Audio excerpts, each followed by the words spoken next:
एक महत्त्वाची बातमी समोर येते। हर्षवर्धन कराड यांनी निवडणुकीतून माघार घेतली।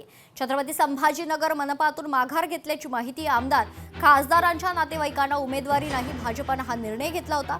पक्षाच्या आदेशाचं पालन करत त्यांनी माघार घेतली असल्याची माहिती।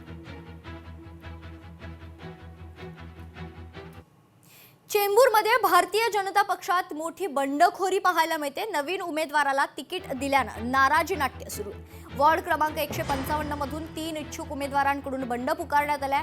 जुन्या कार्यकर्त्यांना तिकीट न दिल्यानं नाराजीचा सूर आहे। दरम्यान भारतीय जनता पक्षाचे इच्छुक उमेदवार माजी नगरसेवक जयश्री खरात, हर्षा साळवे आणि शशिकला कांबळे यांनी आपला अपक्ष उमेदवारी अर्ज भरलाय।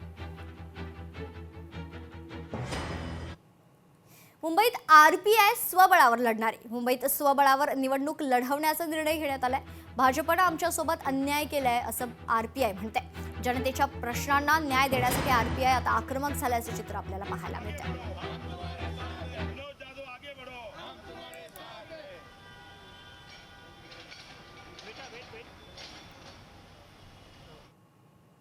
मुंबई पालिकेत महायुती 150 जागा निवडून आणेल असा विश्वास उदय सामंत यांनी बोलून दाखवलाय। भाजप शिवसेनेचा स्ट्राईक रेट चांगला राहील। पालिका निवडणुकांसंदर्भात उदय सामंतांचं हे वक्तव्य आहे। खरं तर काल 90 जागा मिळाल्यामुळं खरा पोटसूळ जर कोणाला उठला असेल ते यांना उठलेला आहे आणि 90 जागा देऊन नक्कीच भाजपानं शिवसेनेचा त्या ठिकाणी सन्मान केलाय। भाजप आणि शिवसेना म्हणून आमचा स्ट्राईक रेट हा अतिशय चांगला राहील। 150 पेक्षा जास्त जागा मुंबई महानगरपालिकेमध्ये आम्ही जिंकू आणि पुन्हा एकदा की जे विधानसभेला हेच सांगत होते, लोकसभेला हेच सांगत होते, महाराष्ट्रातल्या आणि देशातल्या जनतेनं जसा निर्णय महायुतीच्या बाजूने दिला तसा मुंबई महानगरपालिकेमध्ये देखील महायुतीच्याच बाजूने निर्णय झालेला आपल्याला दिसेल। सांगलीत भारतीय जनता पक्षाला मोठा धक्का बसलाय। माजी उपमहापौरांसह इच्छुकांनी भाजपला रामराम दिलाय। उमेदवारी देत नसल्याने इच्छुक शिवसेनेच्या वाटेवर आहेत। भाजपचे माजी उपमहापौर युवराज बावडेकर यांच्यासह भाजपच्या इच्छुक उमेदवारांनी शिवसेनेकडून अर्ज दाखल केलेत। सार्वत्रिक निवडणूक 2026 महानगरपालिका क्षेत्रामधील सांगलीमधील प्रभाग क्रमांक 14 मधून या ठिकाणी आम्ही 4 जण शिवसेनेच्या वतीनं प्रभाग क्रमांक 14 मध्ये निवडणूक लढवत आहे। प्रभाग मोठा आहे। प्रभागातील समस्या आम्हाला चौघांना माहिती आहेत।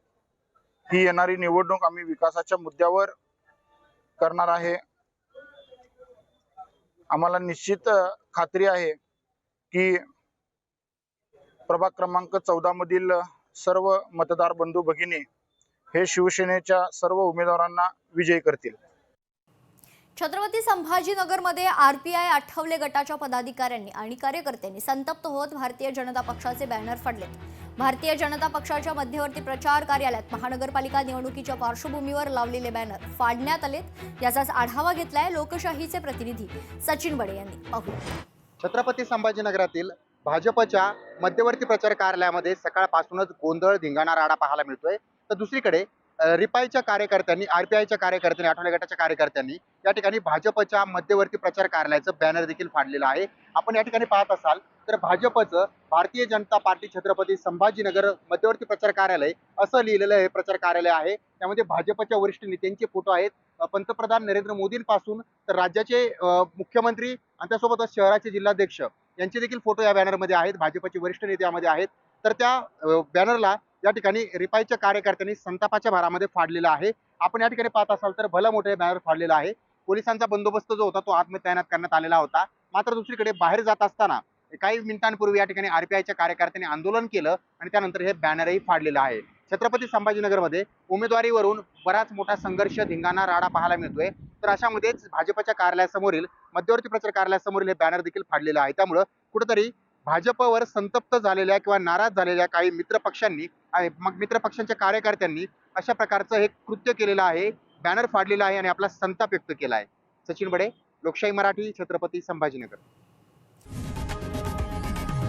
लोकशाही मराठी ऐका, पहा, जागरूक रहा।